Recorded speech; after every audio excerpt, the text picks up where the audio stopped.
ladies and gentlemen.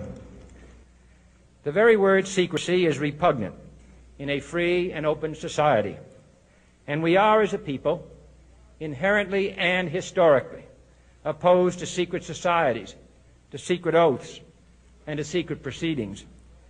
We decided long ago that the dangers of excessive and unwarranted concealment of pertinent facts far outweighed the dangers which are cited to justify it.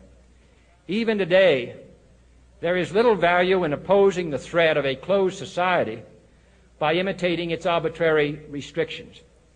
Even today, there is little value in ensuring the survival of our nation if our traditions do not survive with it.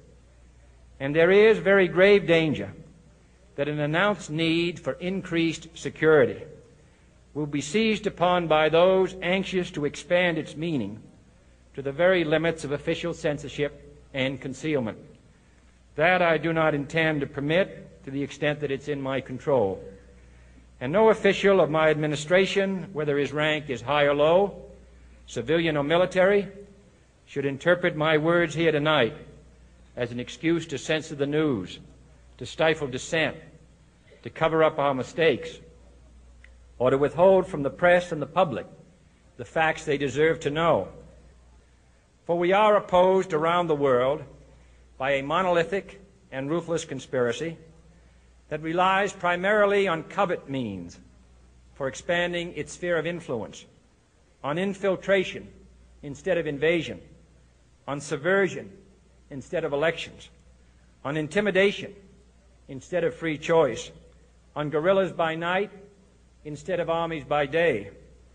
It is a system which has conscripted vast human and material resources into the building of a tightly knit, highly efficient machine that combines military, diplomatic, intelligence, economic, scientific, and political operations.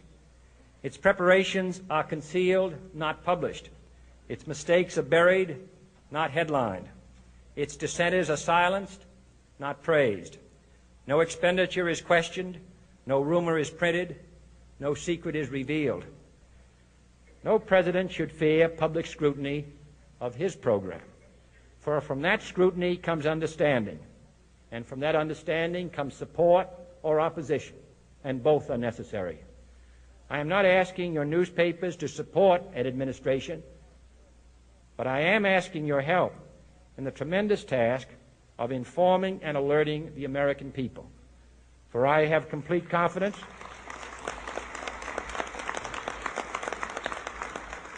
in the response and dedication of our citizens whenever they are fully informed. I not only could not stifle controversy among your readers, I welcome it. This administration intends to be candid about its errors.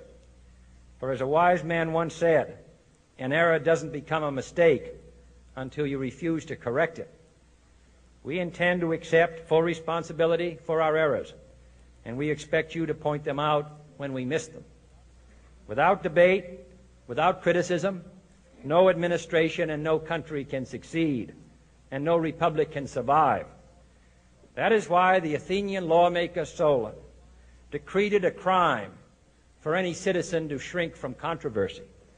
And that is why our press was protected by the First Amendment, the only business in America specifically protected by the Constitution, not primarily to amuse and entertain, not to emphasize the trivial and the sentimental, not to simply give the public what it wants, but to inform, to arouse, to reflect, to state our dangers and our opportunities, to indicate our crises and our choices, to lead, mold, educate, and sometimes even anger public opinion.